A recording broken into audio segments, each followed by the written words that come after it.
बड़ी इंटरेस्टिंग बात है कि उस समय डिबेट थी कि भारत का नाम भारत रखें या इंडिया रखें। कुछ लोगों ने आर्यव्रत भी कहा, आर्यव्रत कहा, कुछ ने हिंदुस्तान कहा, सब नाम चले। अंत में सहमति बनी कि नहीं, भारत और इंडिया ही ठीक है।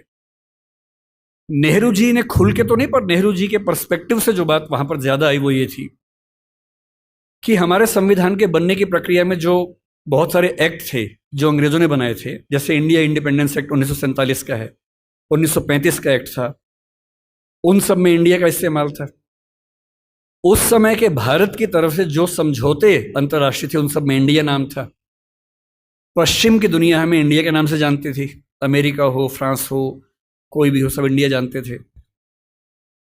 नेहरू जी का मिजाज जो था वो ये भी था कि हमें ग्लोबल पर्सपेक्टिव में चीज़ों को देखना है, पूरी दुनिया से संवाद करना है, क्योंकि उनकी रुचि अंतर्राष्ट्रीय मुद्दों में ज़्यादा थी, बहुत ज़्यादा थी। मेरे ख्याल से इन सब वजहों से तय हुआ कि हम अपना नाम इंडिया रखेंगे, पर इंडिया के बराबर महत्व भारत का भी रहेगा। तो लिखा गया India that is Bharat. India जो कि भारत है, राज्यों का एक संघ होगा। 4 दिन पहले की बात है, मैं हॉलैंड में एक टैक्सी में बैठा हुआ था।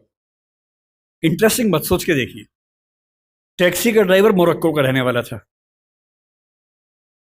उसको जैसे ही पता लगा मैं भारत से हूं, उसने मुझसे यही सवाल पूछा।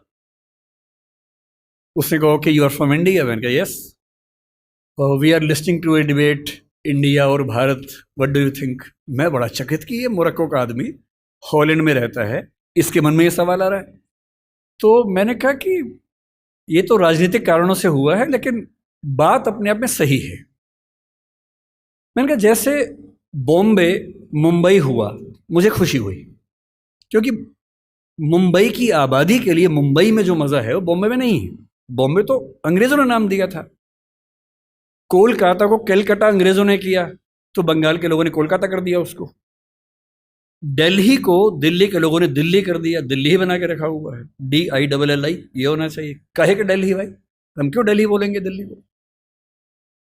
ये सारे तर्क अगर सही हैं, अगर बर्मा का नाम म्यांमार होना सही है, क्योंकि उनकी जनता की आवाज तो म्यांमार में है, बर्मा में नहीं है।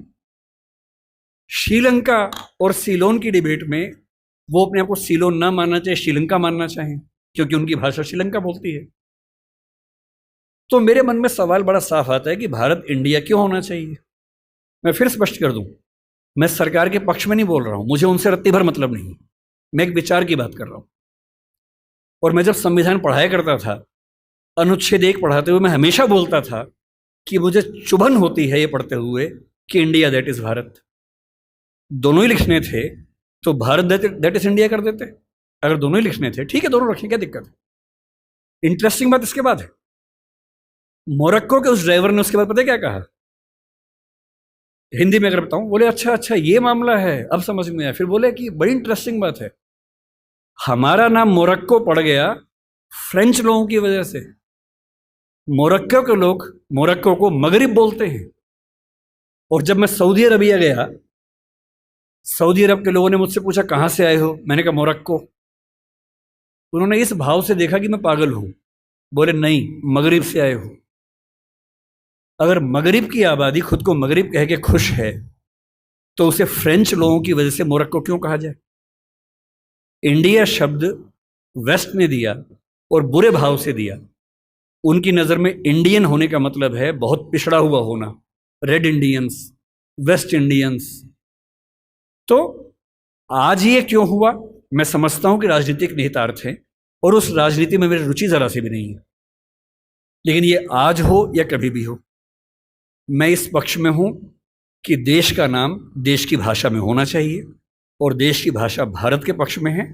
आप इंडिया भी रख लीजिए, इंडिया दैट इज भारत के बदले भारत दैट इज इंडिया मेरी पहली पसंद होगी। मुझे इंडिया से दिक्कत नहीं है, पर भारत मेरी पहली मोहब्बत है।